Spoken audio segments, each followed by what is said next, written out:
Sa halos araw-araw na ginagawang pag-atake ng Iran sa mga bansa sa Middle East, hindi na nakatiis ang 6 na bansa at nagsagawa na sila ng hakbang upang labanan ang Iran. Sino-sino ang mga bansang ito? Ano ang kanilang ginawa? Sa videong ito, yan ang ating pag-uusapan. Pero dating gawi, ihingi sana ako sa inyo ng kaunting pabor. Baka pwedeng isubscribe mo na ang napakaliit na channel na ito. At samahan mo na rin ng like ang video ito at i-click ang notification bell. Napakalaking tulong na yan para sa aming mga content creators.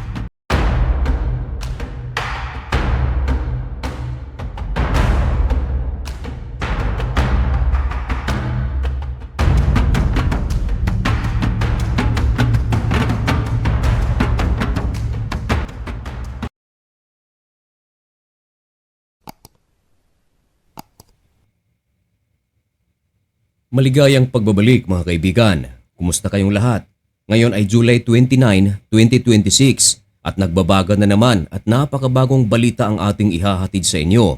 Ito ay may kaugnayan pa rin sa sigalot na nangyayari sa West Asia, particular mga kaibigan sa Iran laban sa United States of America. Meron namang good news na nangyari sapagkat inanunsyo ni US President Donald Trump na itigil muna ang pag-atake sa Iran.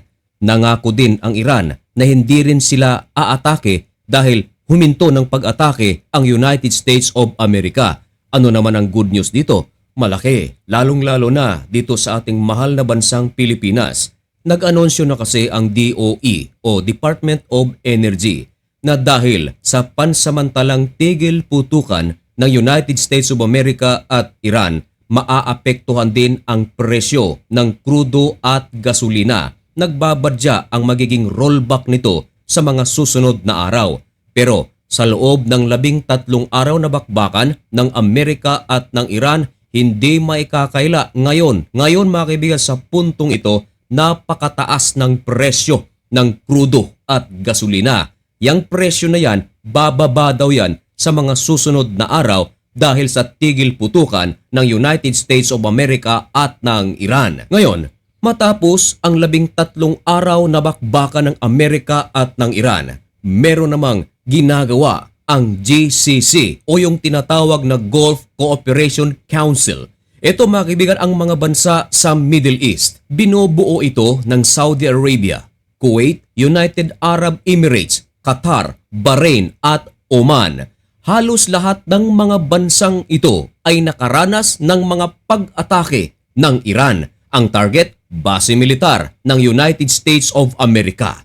Hindi maikakaila na kahit hindi base militar ng Amerika ay tinamaan na mga pag-atake ng Iran. Of course mga kaibigan, galit na galit ang mga bansang ito.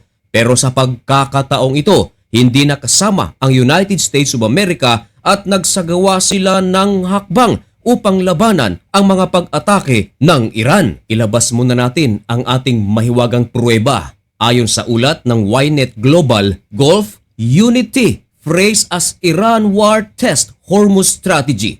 Inanunsyo ito mismo ng Ministry of Defense ng Bahrain. Alam nyo naman siguro mga kaibigan na isa ang Bahrain sa mga tina-target ng Iran. Maliban sa Jordan, maliban sa Kuwait, maliban sa Iraq. Ang Bahrain ang pinaka-target ng Iran. At dahil dito mga kaibigan, nag-anunsyo na sila ng isang hakbang na tinatawag na SHIELD. Bakit ito tinawag na SHIELD? Simple lang. Ang kanyang kahulugan ay magpapaliwanag sa kanyang sarili.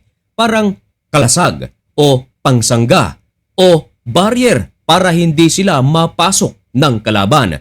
Tinutukoy nito mga kaibigan ang pag-atake ng Iran. Pumayag ang puwersa ng Saudi Arabia, maging ng Kuwait, ang United Arab Emirates, ang Qatar, Bahrain at Oman na magkaisa ang kanilang mga fighter jets.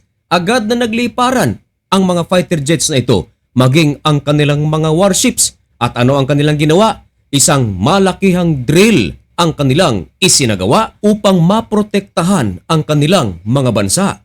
Mga kaibigan, hindi ito simpleng drill lamang sapagkat ito ay isang napakalaking mensahe na ang mga bansa sa Middle East ay nagkakaisa. Isa rin itong mensahe para sa Iran na hindi sila natitinag sa kanilang mga ginagawang pag-atake sa kanilang mga bansa. Nakapaloob din sa drill na ito na kung sino man sa kanila ang makukulangan ng mga interceptors kung meron ng aatake sa kanila, obligado ang bawat isa na mag-supply ng mga interceptors at nang sa ganun ay maprotektahan ang isa sa kanilang mga kasapi. Wala pang sinasabi ang United States of America tungkol sa pagkakaisang ito. Isa lang ang kapansin-pansin, lahat ng nasabing mga bansa, merong base militar ang Amerika dito. Ito nga yung dahilan kung bakit inaatake sila ng Iran. Wala mang pahayag ang United States of America tungkol dito. Ganon din ang Israel.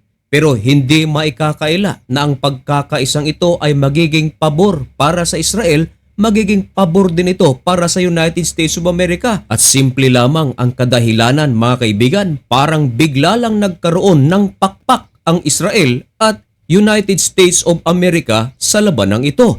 Sa ganun ding usapan mga kaibigan, parang mabde-divide ang puwersa ng Iran kontra Israel at United States of America. Dahil sa halip na Israel lamang ang magiging target ng Iran, sa halip na mga base militar lamang ng Amerika ang target ng Iran, ay magkakaroon ito ng kahati sa kanilang mga puwersa. But ayon naman mga kaibigan sa mga eksperto, marami ding mga drones at mga missiles itong Iran, sapagat ang kanilang mga drones at missiles ay mumurahin lamang at madali lamang itong magawa kumpara sa mga missiles ng Amerika at Israel na talaga namang napakabago at of course mahal ito. Minsan na ring naglabas ng pahayag ang Iran at hinihimok nito lahat ng mga Muslim country na magkaisa upang labanan ang United States of America at Israel.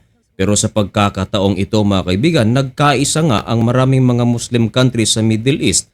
Pero ito nga ay upang labanan ang Iran. Marami tuloy ang mga nagtatanong, bakit mas kinakampihan pa ng mga bansa sa Middle East ang United States of America sa halip ang Iran? Gayong magkaparehas naman sana sila ng relihiyon. Ano sa tingin ninyo mga kaibigan, bakit nga ba? Ipaalam ang inyong mga opinyon at komento diyan sa comment section at malugod ko po iyang babasahin. At sa lahat ng aking mga kababayan, Luzon, Visayas at Mindanao, at sa mga magigiting nating OFWs na nasa Israel, Iran, Middle East at iba't ibang bahagi ng mundo, manatiling updated sa mga pangyayari gaya nito.